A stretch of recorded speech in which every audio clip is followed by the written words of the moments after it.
नमस्कार। आप देख रहे हैं स्पेशल कवरेज न्यूज और मैं हूं आपके साथ शिव कुमार मिश्रा। मेरे साथ हैं आलोक पाठक सर। आलोक सर का बहुत बहुत स्वागत, बहुत बहुत अभिनंदन। दरअसल आज ये प्रोग्राम सबसे बड़ा सवाल आलोक पाठक के साथ अब आपको नित्य प्रति मिलेगा। देश के उन बड़े मुद्दों पर हम बातचीत करेंगे। आज एक बड़ा मुद्दा उत्तर प्रदेश से है। आपको मालूम है कि उत्तर प्रदेश के मुख्यमंत्री संत समाज से आते हैं। कानपुर नगर के सिवली इलाके से कुछ साधु संत दंडवत करते हुए, यानी दंडवत का मतलब आप समझ गए होंगे, सड़क पर लेट लेट कर मुख्यमंत्री के आवास तक आए।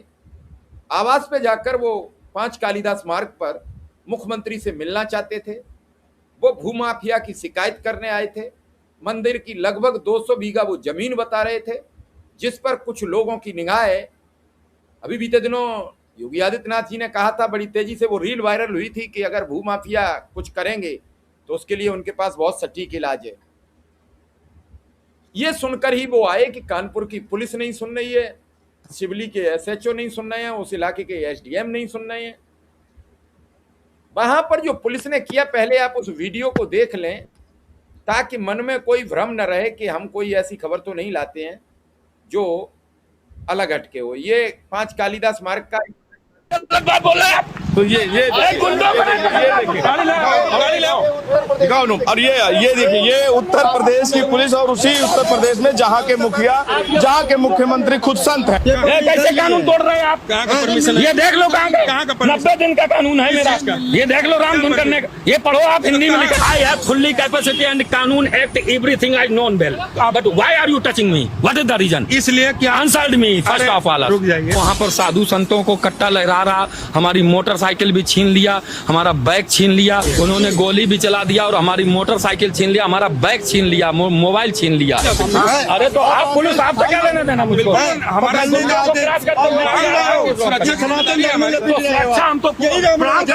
और ये संतों को यहाँ पर अब कहा जाए कि डिटेन कर लिया गया है इन्हें। I have fully capacity and कानून act everything I known well, but why are you touching me? What is the reason? इसलिए क्या answered me first of all. रुक जाइए। काय के लिए बैठे हैं आप? तो ये जबरदस्ती ये हो रहा है उत्तर प्रदेश के शासन में।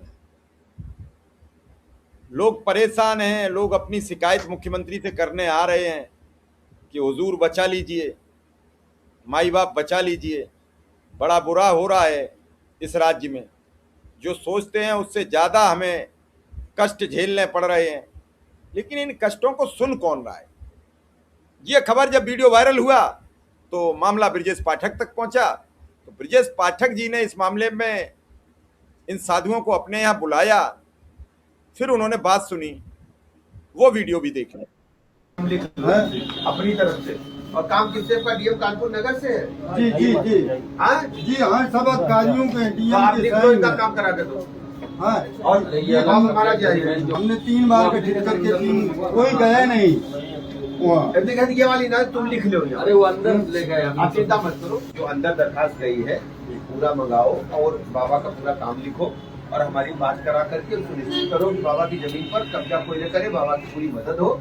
और जो 200 बीघा गौ चरा के पुलिस को तत्काल लगाया जाए। पुलिस ठीक है ना? इससे कोई वगैरह जाता आप लोग नहीं सुनोगे तो कौन सुनेगा? ठीक है ना? नहीं करने दे रहे। नहीं, आप करो, मन से करो और मन से करेंगे।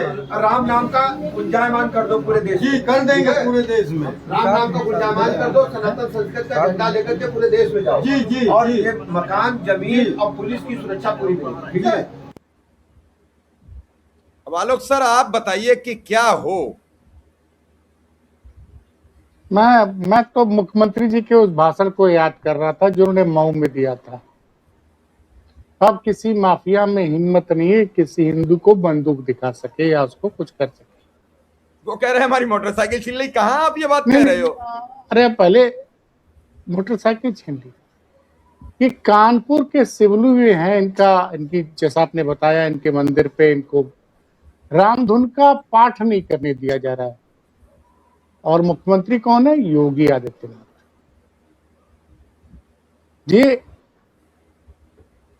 ये लोग आज पहुंचे थे गर्मी में, लेट लेट के वो कानपुर से बताया जा रहा था कि लोग मुख्यमंत्री आवास तक पहुंच गए थे। अब इन साधु संत लोग को जानकारी नहीं थी कि आज मुख्यमंत्री जी नहीं है। तो पुलिस को सबसे बड़ी बात यह है कि मेरा सवाल अपर मुख्य सचिव गृह से है, अगर सुने तो खैर उनका फुर्सत कहाँ होती है, या उत्तर प्रदेश के संभावित परमानेंट डीजीपी राजीव कृष्णा जी से भी है। अभी हुए कि नहीं हुए, कार्यकारी तो है, परमानेंट होने की उनके भक्त लोग बता रहे हैं कि वो परमानेंट हो जाएंगे। तो राजीव कृष्णा जी बड़े सज्जन आदमी लगते हैं मुझे। उनसे भी सवाल है कि भाई मुख्यमंत्री के आवास तक अगर 3, 4, 5 साधु आ रहे हैं और अपनी पीड़ा बता रहे हैं, तो एक अधिकारी जो होता उसको ढंग से बात करना चाहिए था, बैठाना चाहिए था। मुख्यमंत्री के यहाँ रिसेप्शन वगैरह सब होता है उनके बाहर, गेट के बाहर। और जिस तरह से जो तस्वीरें आई वो विचलित कर रही, जो तस्वीरें विचलित इसलिए कर रही, मैं योगी आदित्यनाथ से मेरे वैचारिक मतभेद जबरदस्त, मैं स्वीकार करता, लेकिन एक दुनिया उनको संत मानती है, तो संत के यहाँ एक दूसरे संत आ रहे हैं तो उनका तो सम्मान होना चाहिए, भले वो मुख्यमंत्री हो ना हो। ये एक बड़ा सवाल है। अच्छा, जानते हैं ये मामला क्यों? क्योंकि यहाँ पे मैं आपको बताऊंगा, ये फ्रीडम वॉइस के बबलू यादव जी पत्रकार हैं, वो थे, उन्होंने वीडियो बनाया और ये वीडियो वायरल होने लगा। फेसबुक पे लोग बता रहे हैं 10 लाख से ज्यादा लोगों ने देख लिया। अब क्या होता है, जब संकट में होता है साधु संतों का मामला, तो मुझे लगता है 2 लोगों को आगे कर दिया जाता है, एक केशव मौर्य का, दूसरा ब्रजेश पाठक। सर एक नाम और बता दीजिए, केंद्र में जब मोदी सरकार संकट में होती है तो राजनाथ सिंह। नहीं, राजनाथ सिंह तो ये मामला तो खैर लखनऊ। आप सोचिए कि ये लोग पहले कानपुर में कमिश्नर के पास जाते हैं, जैसा वो कह रहे हैं। फ्रीडम वॉइस पे हमारे बबलू यादव जी ने इंटरव्यू लिया, उसको मैंने सुना ध्यान से। वो लोग कह रहे हैं कि हम लोग कानपुर, पुलिस हमारी बात सुन नहीं रही है। अच्छा, वो मुख्यमंत्री आवास तक पहुंच रहे हैं और उनके साथ जिस तरह से, मतलब साधु संतों को इस तरह से जबरदस्ती गाड़ी में नहीं बैठाना चाहिए।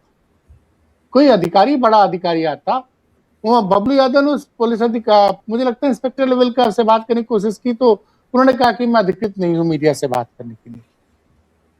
अब आप समझिए, मैं एक एक करके चीजें गिना रहा हूं क्योंकि मैं चीजें भूलता नहीं हूं, और ये मेरी जिम्मेदारी बनती है कि ये जो दावा किया जा रहा है कि योगी आदित्यनाथ मतलब सनातन के सबसे बड़े पुरोधा, अगर योगी आदित्यनाथ सनातन के सबसे बड़े पुरोधा, सबसे बड़े मानने वाले हैं, पहला सवाल, माघ मेले में स्वामी अमृतेश्वरानंद के साथ क्या हुआ? बटुकों की चोटी खींची गई, चुटिया खींची गई, जांच बैठी, कितने पुलिसकर्मियों पे कार्रवाई हुई? आज तक नहीं पहुंची। जब शंकराचार्य महाराज जी ने स्नान करने से मना कर दिया तो केशव जी ने माफी मांगी कि महाराज जी हम माफी मांग रहे हैं, आप स्नान कीजिए। ब्रजेश पाठक जी ने बोल लिया, और उसके बाद देखा लोगों ने कि जब गौ रक्षा के लिए एक आंदोलन चला रहे हैं स्वामी अमृतेश्वरानंद जी, वो लखनऊ आते हैं तो कितनी तरह की बंदिश उनकी सभा पे लगाई गई, ये सब देखा है।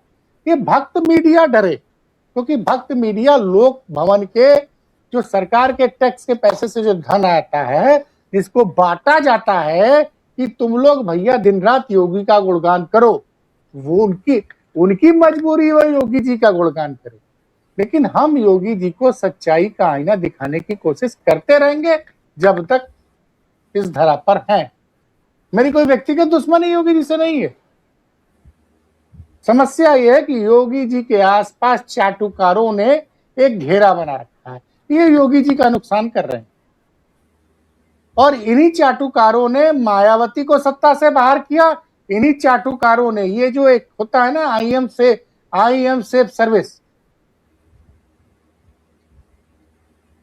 और ये जो पत्रकार पहले अखिलेश जी क्या दंडवत होते थे, अब यहां दंडवत होते हैं, मैं बहुतों को जानता हूं। ये घेरा इन तक सच नहीं पहुंचने दे रहा, क्योंकि मेरी योगी आदित्यनाथ से 2-3 बार अच्छी खासी मुलाकात है। तो उसमें मुझे समझ में आता है, लेकिन ये जो तंत्र बन गया है अब उन तक सही सूचना पहुंचने नहीं दे रहा और वो गलत फैसले लिए होते चले जा रहे हैं। मैं जब ये मेरे पास किसी का फोन आया आज शाम को कि आलोक जी आपने वो वीडियो देखा क्या? हमने कहा क्या हुआ? अरे वो साधु संत आए थे रामधुन आते, बताइए रामधुन गाने के लिए मना किया जा रहा मुख्यमंत्री आवास के पास। भाई रामधुन अगर भारत की धरती पर नहीं गाया जाएगा तो क्या पाकिस्तान में लाहौर में गाया जाएगा? और रामधुन अगर जो नरेंद्र मोदी की सरकार में नहीं गाया जाएगा, योगी आदित्यनाथ की सरकार में नहीं गाया जाएगा, तो किसकी सरकार में गाया जाएगा भाई?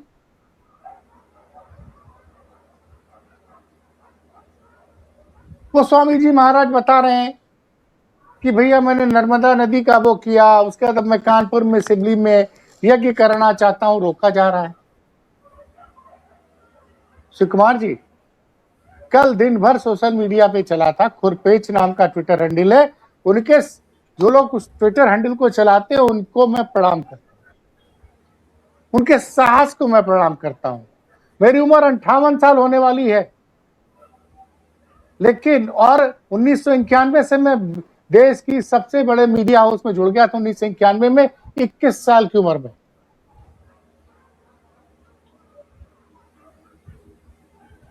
और मैंने बहुत से बड़े मीडिया हाउसेस में काम किया 1991 से लेकर 2020 तक, लेकिन इतनी डेडिकेटेड टीम नहीं देखी जो खुरपेच की टीम है। कानपुर में एक फौजी की जमीन पे कब्जा किया गया, कोई खबर नहीं बनी। खुरपेच ने कल दिन भर ट्वीट किया है। पहले उस फौजी का कुछ और बयान आया, बाद में बयान आया कि वहां पे कब्जा और निर्माण रुकवा दिया गया। कहां का मामला था? कानपुर पे।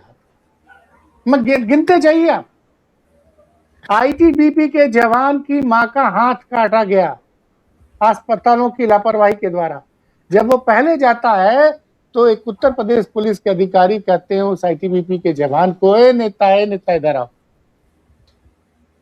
खैर, कानपुर के पुलिस कमिश्नर की मैं दाद दूंगा, भले उनको मीडिया में उनका पीआर टीम अच्छी नहीं है। मैं एक ही चीज कहूंगा, रघुवीर लाल जी, पुलिस कमिश्नर कानपुर, आपके खिलाफ पीआर में साजिश हो रही है, जरा इसकी जांच कराइएगा। तो वो उन्होंने जो रिपोर्ट आई, पहली रिपोर्ट आई, उस पर बातचीत करने को उससे जवान संतुष्ट नहीं, तो तुमने खुद कमांडेंट को बुलाया आईटीबीपी के कमांडेंट आए और आईटीबीपी के डॉक्टर्स आए और सीएमओ को बुलाया और दोबारा जांच की गई और दोषी अधिकारियों पर कार्रवाई हुई। आप समझिए क्या हो रहा है। कल दिन भर चला है वो मामला।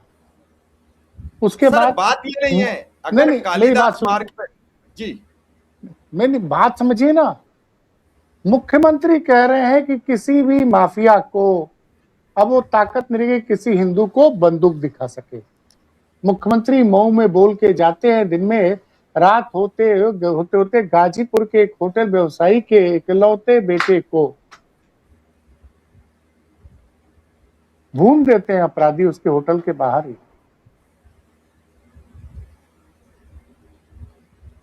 मुख्यमंत्री जी, आपकी पुलिस क्या कर रही है?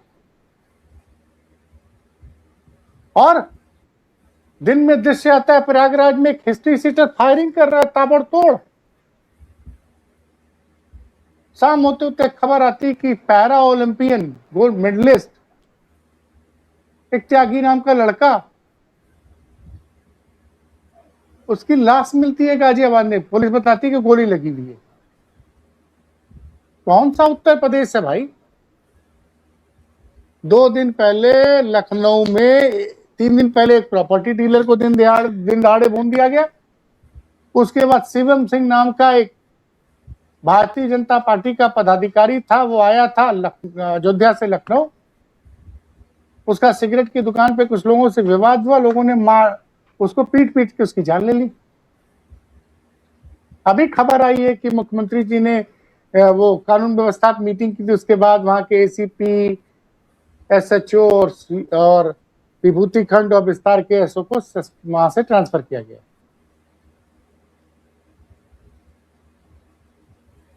मेरा सवाल ये है श्री कुमार जी, ये पूछ रहा हूं कि जिन लोगों ने बटुकों की चोटियां चुरकी पकड़ के, चुरकी मतलब ब्राह्मण समाज के लिए चुरकी उसका आत्मसम्मान होता है, खींचा था, और ये किसी सपा शासन में नहीं हुआ है, ये डबल इंजन की सनातन की, घोर सनातन की बात करने वाले नरेंद्र मोदी और योगी आदित्यनाथ की सरकार में हुआ। 14 माघ में मौनी अमावस्या के दिन की घटना है। इस घटना को अब 4 महीने से ऊपर बीत गया, 21-22 जनवरी घटना है।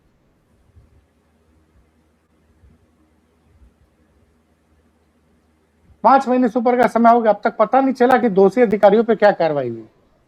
सर सवाल और यह है जब- कि अगर हाँ। कालिदास मार्ग पर भी अपनी कोई व्यथा लेकर जाए और उस व्यथा में उसकी ऐसे खिंचाई, पकड़ के बेइज्जती, घसीटा जाए, वो भी साधु संत समाज को, अगर ये योगी आदित्यनाथ की जगह किसी विपक्षी दल की सरकार होती और साधुओं के साथ ये पुलिस व्यवहार कर देती तो भूचाल नहीं आ जाता? अरे अब तक सारे जो सरकारी विज्ञापनों से चलने वाले जो भोपू हैं नोएडा वाले, सब अब तक तांडव कर रहे होते। 2-4 तो स्क्रीन के बाहर कूद गए होते।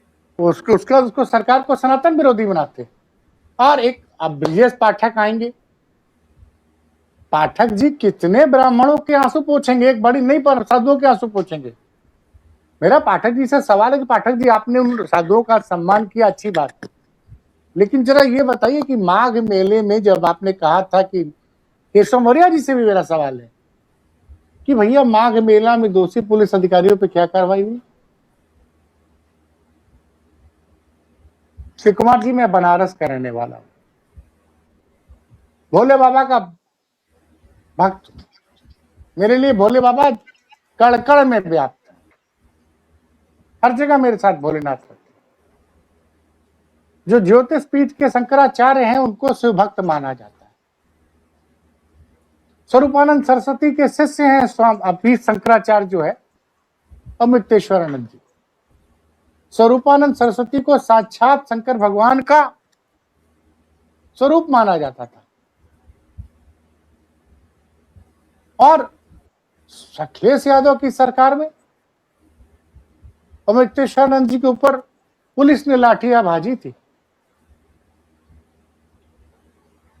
बाद में अखिलेश जी ने शंकराचार्य जी से हरिद्वार में मिलकर खुद माफी मांगी थी।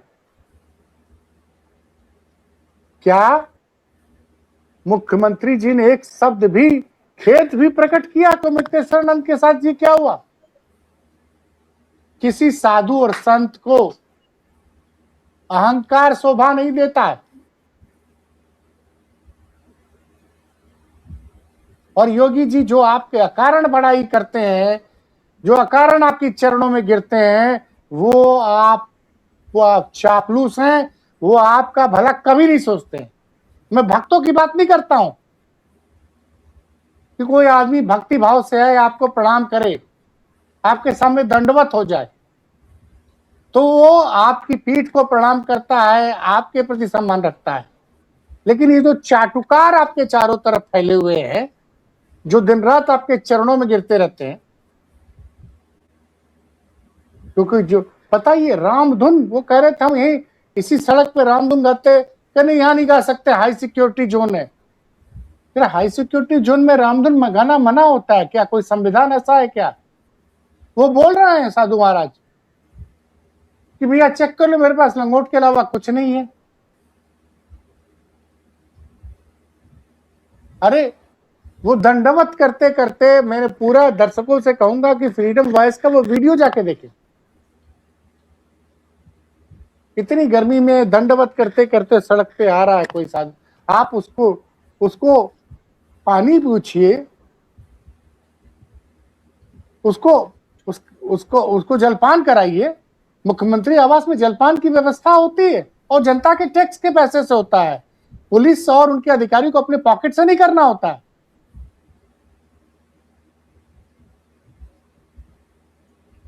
मुख्यमंत्री जी नहीं थे तो मुख्यमंत्री के यहाँ तो एक ने एक तमाम आईएएस उनके सचिव होते हैं, विशेष सचिव होते हैं, डे अफसर होते हैं। लोग क्या कर रहे थे? और ऐसा नहीं है कि तमाम बड़े अधिकारी जो है सीसीटीवी पे सब कुछ मॉनिटर करते हैं, उस सड़क से कौन गुजर रहा है, क्या गुजर रहा है।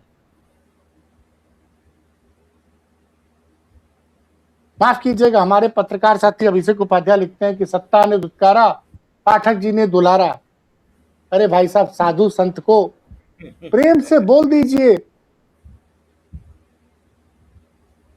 किसी को दुत्कारने के बाद आप उसका सम्मान नहीं करते हैं, उसके वो अपमान को आप नहीं वापस ला सकते। और ये सनातनियों की सरकार है।